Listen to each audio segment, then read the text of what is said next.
뉴스 전문가 세 분 소개합니다. 최진봉 성공회대 교수, 백성문 변호사, 그리고 하종대 보도본부 선임 기자 세 분입니다. 안녕하십니까? 어서 오십시오. 안녕하세요. 안녕하세요. 자, 앞서 기자 연결로 전해드렸던 것처럼 대장동 개발 특혜 의혹의 핵심 인물이죠. 이 가운데 한 명인 유한기 전 개발사업본부장이 오늘 오전 숨진 채 발견됐습니다.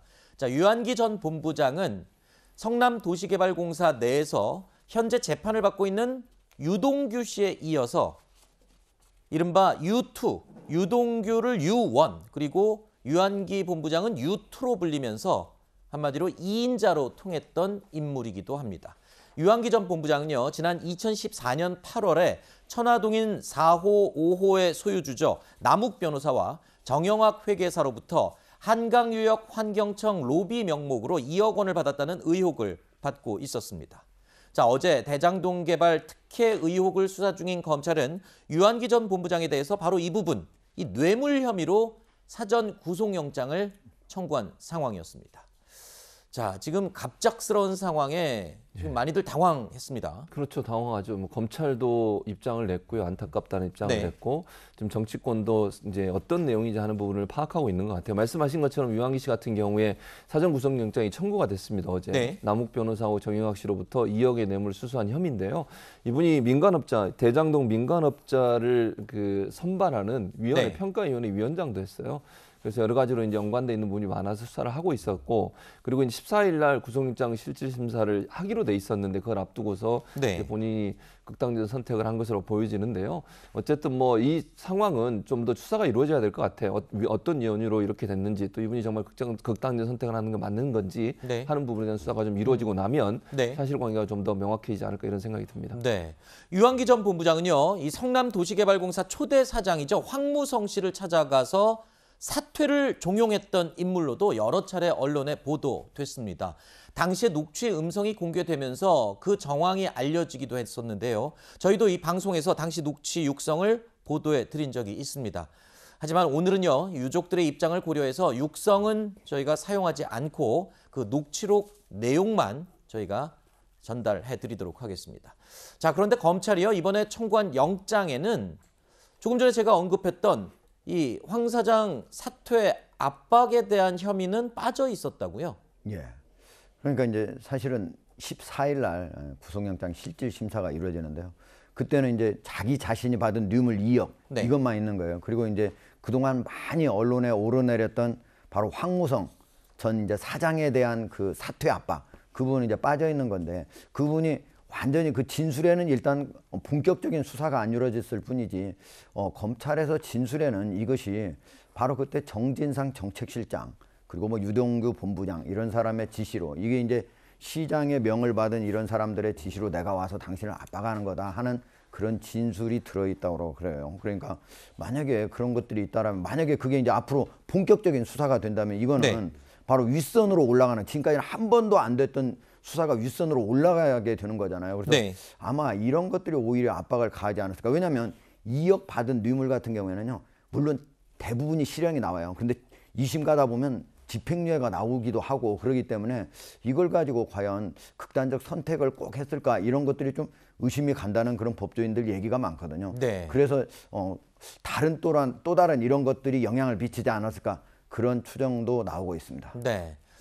민주당 측은 오늘 오전 이 유한기 전 본부장의 갑작스런 사망 소식에 수사를 철저히 해달라는 반응을 보였습니다. 국민의힘 측은요, 꼬리 자르기식 수사를 하다가 벌어진 비극이다라고 꼬집기도 했습니다.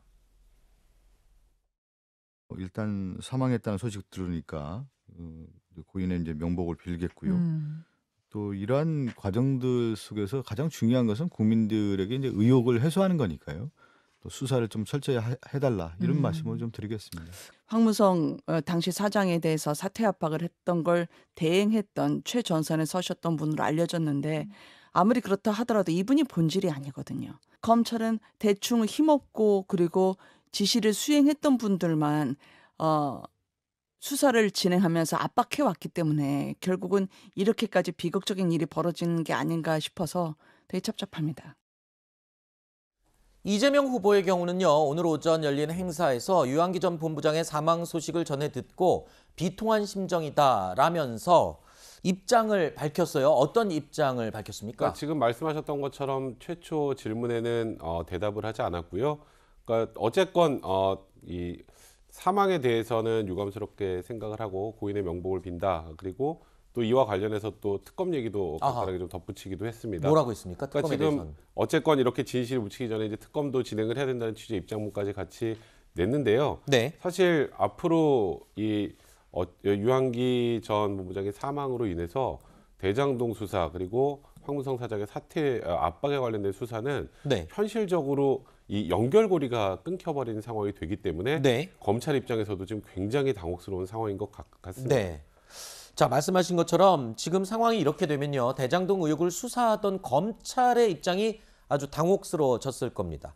유한기 전 본부장은 이른바 윗선 수사로 갈 수 있는 핵심으로 꼽히는 인물이었기 때문이죠.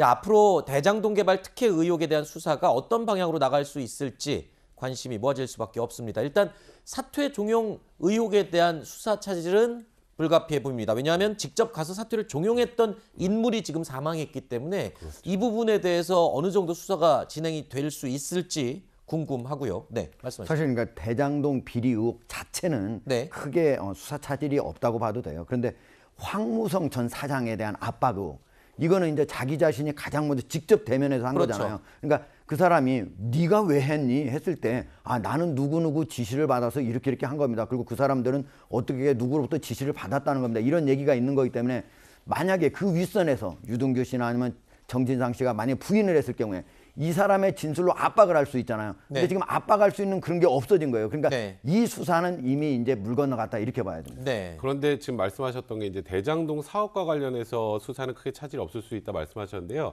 또 일각에서 보는 시각으로는 이 유한기 본부장이 어쨌건 지금 뭐 위에 정진상 정책시장 혹은 유동규 씨를 통해서 사퇴 압박을 한 것이 대장동 사업에 황무성 사장의 걸림돌이 된다는 생각에 사퇴 압박을 했다라고 보는 시각이 많습니다. 결국 대장동 사업과 황무성 사장의 사퇴는 같이 굴러가는 바퀴이기 때문에 그렇죠. 사실 대장동 사업 자체 결제 라인을 위로 올라가는 수사가 쉽지 않았을 때 어찌 보면 이 황무성 사장에 대한 수사를 통해서 우회적으로 이 윗부분을 수사할 수 있는 그런 가능성이 있다고 했는데 그런 부분들을 감안한다면 이제 대장동 수사 이 본류, 그러니까 소위 위에 결제 라인을 향한 수사도 좀 어려워졌다는 측면도 분명히 있습니다. 자, 그러니까 윗선으로 대장동 수사와 관련해서 윗선으로 올라갈 수 있는 연결고리를 밝힐 수 있는 아주 중요한 인물이었는데 지금 사망을 했다. 그 부분이 가장 지금 수사에 치명타다라고 말씀을 하셨는데 하나 또 궁금한 게 있습니다. 지금 여러 가지 혐의를 받고 있습니다. 개인의 뇌물수수 혐의도 있고 이 황무성 사장에 대한 사퇴 압박 혐의도 있고 여러 가지 혐의가 있는데 글쎄요. 이게 스스로 극단적인 선택을 할 정도의 압박감을 느낄 정도의 문제들인지 아까 잠깐 언급하셨어요. 이게 과연 개인 뇌물 혐의 정도 갖고 이런 선택까지 과연 할 수 있었을까? 이런 생각이 들거든요. 어떤 점이 부담이었을까요? 이거는 제가 뭐 짐작하기가 쉽지는 않겠습니다만 말씀하셨던 것처럼 이 뇌물 수수와 관련해서도 2억 원이면 뭐 형량이 그렇게 낮진 않을 거예요. 네. 지금 이거는 어쨌건 특정범죄 가중처벌되는 법률로 적용이 되기 때문에 그러니까 본인이 무언가 뇌물을 수수한 게 있다면 그것만으로도 영장실질심사에 나가는 것 또 본인의 명예와 관련해서 굉장히 큰 압박감을 느꼈을 가능성이 분명히 있습니다. 다만 아까 말씀하셨던 것처럼 이것만 가지고 극단적인 선택을 했을까에 대해서는 좀 의문이 들고 네. 결국 지금 우리가 계속 얘기하는 게 지금 유한기 전 본부장이 지금 이 소위 황무성 사장의 사퇴, 대장동 사업 비리 의혹과 관련해서 딱 중간에 있는 연결고리란 말이에요. 이제 그러니까 이에 대한 수사의 압박이 굉장히 크지 않았을까 지금 그렇게 짐작할 수밖에 없을 것 같습니다. 양쪽에서 이 들어오는 맞습니다. 압박과 부담감을 견디기 굉장히 힘들었을 그런 위치에 있는 인물이었군요.